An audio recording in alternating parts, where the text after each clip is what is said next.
Hey guys, my name is Clouds and I'm back to do the rankings for G Revolution. Before we move on, be sure to check out my previous video on the Season 1 rankings, as well as Christy Mystic Waters' video on the V-Force rankings. Okay, here we go. Like in the beginning of every season, there appears to be a power drop. We should start at about 1, 2, 3 levels down. It's nothing compared to the decrease in power that occurred at the start of V-Force, which could be explained by the fact that the Blade Breakers were still together at the start of G Revolution, so maybe training together helped them stay in shape. In episode 1, we're introduced to Daichi, who I will place on the King level. He's not very used to blading in the dish, but in the end he fights pretty evenly with Tyson. Thus I rank Tyson on the same level, especially since Daichi even dominated the match at one point. Now, I want you guys to keep an open mind here. Just because I place Tyson and the Blade Breakers quite low at this point, does not mean it's their final ranking for this season. I'm merely stating the obvious that Tyson has probably gotten weaker at this point in time. I choose the King level because it's the highest level of the purple zone. Both Daichi and Tyson must be pretty powerful to have such a high scale battle, but I wouldn't call them equal to Kai with Black Bronzer in Season 1. We'll discuss more about that later. Next, I'll place Ray at the Robert level. He's still out of shape at this point, and he has to be lower than Tyson in the start in order to give him the drive to defeat him. I will place Eddie on the Enrique level for his battle against Rick. Rick is clearly superior. He proves this against Michael too, who I place on the same level as Eddie. A lot of people believe that the original characters got weaker, however it's more likely that the competition just got stronger since Season 1. For example, Max, who I placed on the Johnny level in episode 7, actually has a battle against Emily, who should be Oliver level for putting up a fight against him, no matter how short it was.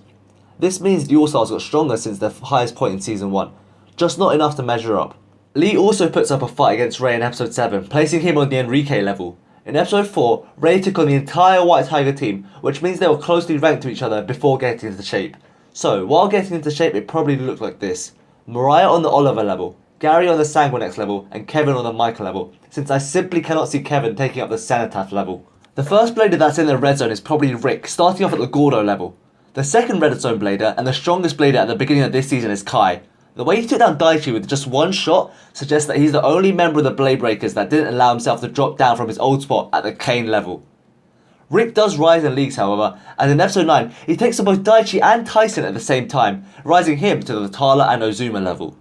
Again, we must remind you of the Majestic theory that we mentioned in our V-Force ranking video. If you haven't seen that, make sure you check it out. You might think that Rick isn't that powerful, since he doesn't demonstrate much destructive power, but as mentioned earlier, destructive power is not a good metric to measure the strength of a blader. A good example of this is Robert and Johnny. They're both stronger than Enrique, but don't display as much destructive power. The further we go in the rankings, the sooner this will make sense. Next, we have episode 10, where Tyson and Daichi get defeated by Ray and Lee. Although BBA Revolution clearly messed up, I believe this should place Ray on the Gordo level, and Lee should at least be placed on the Robert level, in order to be able to take out Tyson at this point. Next, Claude battles Rick, which should place him on the King level. It's uncertain whether he was cheating or not, but that's the rank he gets based on his performance. After that, we should place Miguel on the Gordo level for his battle against Ray. Again, this is Miguel while cheating, otherwise his rank would be around the Robert level. Ray wants to battle Tyson at his best, and that's why he won't reveal his true strength until after this point, where his goal is closer in sight. But I personally believe he underestimated Miguel, and this caused him to throw the match. Next, I try to determine Julia's power level. This is difficult though, because F Dynasty would be stronger as a team. My guess is that she's on the King level. Her power is strange in that she gets stronger when cheered on, but she should be one level above Miguel when she plays honestly. Her fight against Miguel in episode 22, however, proves that she goes 2 levels above him when cheered on. However, that power is not very consistent when ranking someone. Because we managed to rank Julia, we can now place Max on the Ozuma level, since he managed to take her down quite easily in episode 13. Next, we have one of the most controversial characters to rank, Tala. We place him on the Ozuma level, and it's understandable that this will cause a lot of confusion.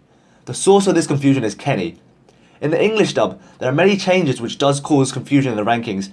For example, you must study Kenny in the early episodes where his blading style is entirely based on strategy, which makes him impossible to rank. If you want to understand this battle more thoroughly, I suggest you watch the Japanese version with subs. Tala mentions earlier that he didn't take the battle very seriously and he was, quote, merely toying with him. But this could be a lie. However, it's very possible that Tala felt insulted taking on Kenny instead of Tyson. If you watch episode 30 of V-Force, Kenny actually takes on Tyson and manages to handle him for quite a bit. But that's not because he's on the same level as Tyson. It's because his strategy was all about not getting hit. If his Beyblade doesn't get hit, it won't lose any of its spinning power. If you combine this with the possibility that Tala didn't use full-on attacks until the very final move, then it suddenly makes sense to why the battle looked like it did. If you watch the Japanese version, there's no mention that Kenny could win this fight. Combine that with a line from Kenny that Tala's Warball has superior attack, agility and defense compared to Daichi's Strata Dragoon, then it suddenly makes a lot more sense. Tyler might be 2 levels above Daichi at this point, since the only way Daichi could win was using his full attack force at just the right moment. In other words, Tyler didn't take the battle against Kenny seriously enough and it cost them the match. So it's wrong to underestimate Tyler because of these points, and Daichi does not surpass him yet because it was a purely strategical victory. So let's move on. In episode 15, Mariah offers to take Lee's place before he messes up against F Dynasty. This should mean that she's at least on the Johnny level, right under Lee. Lee's loss is a complete screw-up due to his lack of sleep and lack of confidence.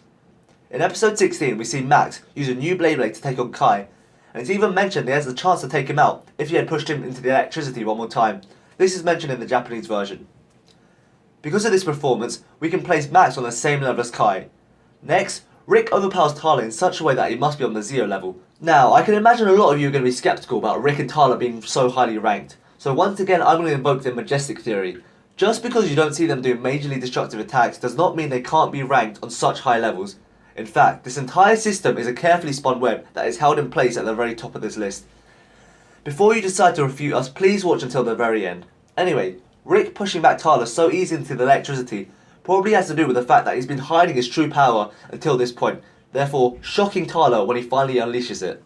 Kai might also be a blader that has kept his power hidden. He battles very elegantly against Rick and ultimately defeats him, creating a new level of his own in the blue zone. This zone represents the most elite bladers in the entire series. Only the VIPs may enter the blue zone. In episode 17, Tyson does his first confirmed power jump in the entire series, placing him on the Ozuma level after defeating Miguel. Despite Miguel's cheating, Tyson seems to be one level above him.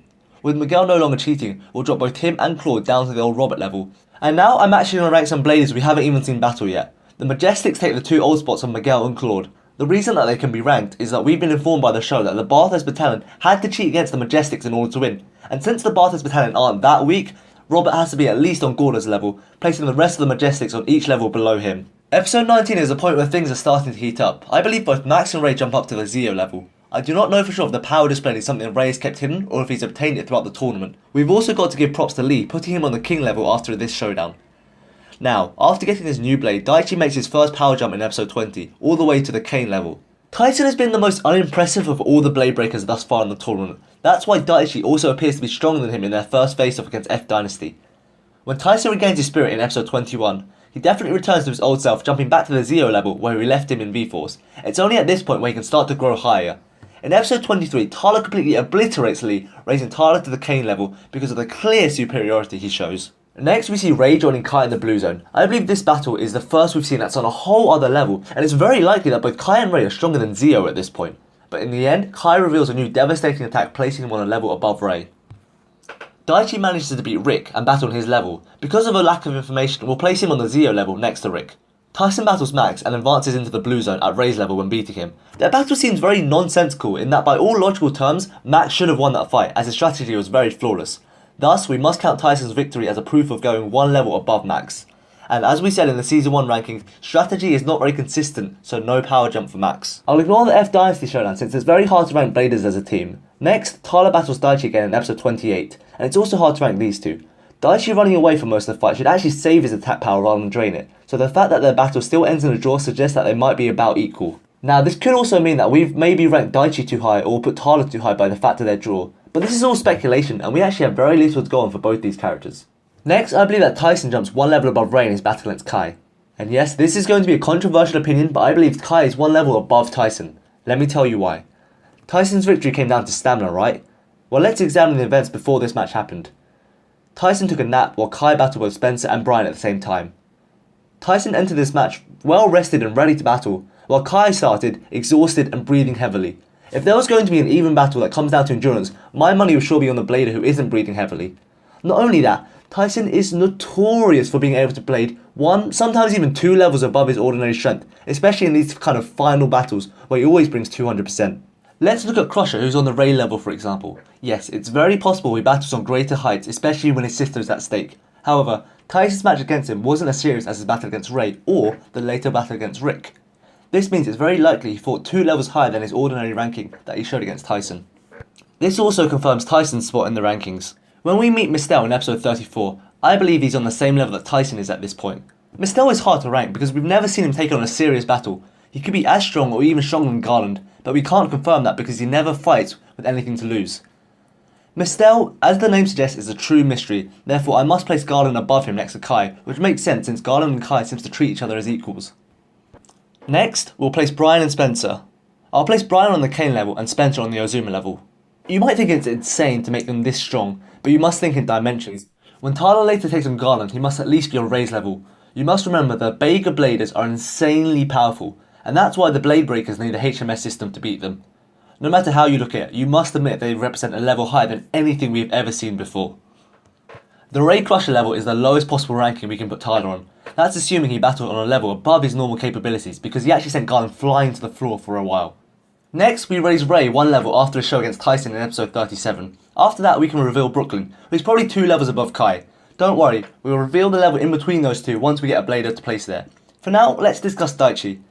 Daichi grew like crazy in the World Championships, so it's reasonable to assume he dropped down in power during the time that passed between the Bega arc and the Championships. That's why he doesn't get any power jumps after he masters the HMS system. It only brought him back to the level he was when we last saw him in a serious fight. In all honesty, it would have been much smarter to wait for Tyler to recover or build a HMS blade for Rick. These would most likely have had a better chance of winning than Daichi did. His battle against Ming was actually pretty even, thus will place her at the Zeo level. Now I know, all the Zeo fans are not going to like this, but this is the Bega team. You have to accept that the Blade Breakers got stronger, otherwise there's just no point in ranking them at all. When Ray battles Crusher, he fights on the Garland level, maybe even higher. The only reason Crusher can even keep up is because when his sister is at stake, he simply puts in more energy into his blade. When he beats Rick in episode 50 is another example of this, and he's most likely battling on Garland's level at this point because there's so much at stake. In other words, this is not his ordinary level like the one he showed against Tyson. Max jumps up to the Mistel level after drawing against him in episode 45. The secret level between Garland and Brooklyn is revealed in episode 46 when Kai battles Romero. Kai catches up to the Romero level after mastering John's MS, then he goes on to battle Brooklyn. Kai is indeed fighting an uphill battle against him, but he also takes on Brooklyn head on. Kai knows what he's doing, even though the odds appear to be against him. I think Kai is worthy to be ranked on the Brooklyn level after defeating him. It was an amazing display. Next, Tyson joins the Romero level when defeating Garland. Next, we have the most important part. Tyson must at least be at the old Brooklyn level when he steps into the ring with a new and improved Brooklyn. By the end of this battle, Tyson must have reached the God Zone. This is the zone even beyond the VIPs. Though it's worth noting, Brooklyn and his dark side power must still be the strongest blade in the entire series. Think about it. Brooklyn covered the entire world with his power, and no, he did not take them to an alternate dimension as stated in the English dub. He consumed the entire world, he tore cities apart, and in the end, Tyson not only had to transform his blade to Dragoon MSUV, he also had to summon the power of all his friends. We cannot confirm whether this was only in spirit, or if he had the actual bits empowering Dragoon. I lean towards the latter because Tyler actually personally involved himself within the battle, directly hitting Brooklyn in the process. In short, I believe there are 2 shadow levels we don't get to see. One level in between Tyson with the MSUV and Brooklyn at full dark power. Then there's another level between the old Brooklyn level and Tyson with the Dragoon MSUV level. Most likely, this is where Tyson advanced to while taking on Brooklyn in the sky before advancing to MSUV. With that said, I want to close the bag by saying Kai most likely reached a level equal to Tyson before challenging him in the very end. Kai is not stupid, and he wouldn't have taken him on if he had no chance of winning. Now, let's go through the entire list. At the number 1 spot we have Darkside Brooklyn. In the number 2 spot, Tyson and the end of series Kai. Number 3, Kai and Brooklyn from episode 48. Number 4, Romero. Number 5, Ray and Garland. Number 6, Max and Mistel. Number 7, Tyler and Crusher. Number 8, Daichi, Rick, Zeo and Ming Ming. Number 9, Kane and Brian. Number 10, Spencer and Ozuma. Number 11, Robert, Gorda and Lee. Next at number 12 we have Julia, Johnny, King and Hawk. Number 13, Miguel, Claude, Goki, Dunga, Enrique and Gray. Number 14, Mariah, Queen, Aaron, Oliver, Miriam, Jack, Billy, Net. Real quick, I believe the team that the Blitzkrieg boys took on in episode 35 seem unusually high ranked. That's because they were actually the Bega training squad. If you're going to be sparring partners for a Bega Blader, you've got to be highly ranked. Then again, we don't actually have that much intel on them. They could be much lower, but because they were actually used as sparring partners for Ming Ming, suggests they are at least high purple zone bladers. Then, you might wonder about the girls facing off against the boys in episode 39. It's hard to consider that a serious battle, since we didn't get to confirm the female bladers to battle on that level at any other part of the season. Julia beating Rick seems especially fishy. The other 2 alternatives are possible as we move on to spot number 15. Raul, Matilda, Michael, Eddie, Denny, Foxy, Salima and Joseph. He rose to that level during his final performance against King and Queen. Number 16, Emily, Ian, Denny. Number 17, Sanguinex, Lupinix, Jim and Gary. Number 18, Cenotaph. Number 19, Kevin and Zom. Number 20, Axel and Daryl. Number 21, Diego, Figuel, and Jose. Number 22, Snakey, Tommy, Pedro, Fernando, Frankie, and Dark Emperor Bat. 23, Bruno, Andre, Miguel, Mario, and Chameleon. Spot 24, Waylon, Bobby, Ronnie, and Louise. Spot 25, we have Bruce, Carlos, Robin, and Doug. Spot 26 to 28 has Stuart, Trevor, then Andrew and Casey at the bottom. Spot 29 would be all the average players, and this is what we will use when ranking the Metal Fusion characters in our next video. What do you say, guys? Do you agree with this list? And do you want to find out who's truly stronger between the Metal Fusion Bladers and the original cast? Leave your comment below, and I hope to see you guys in the next video. This is Klaus from Bay UK, signing out.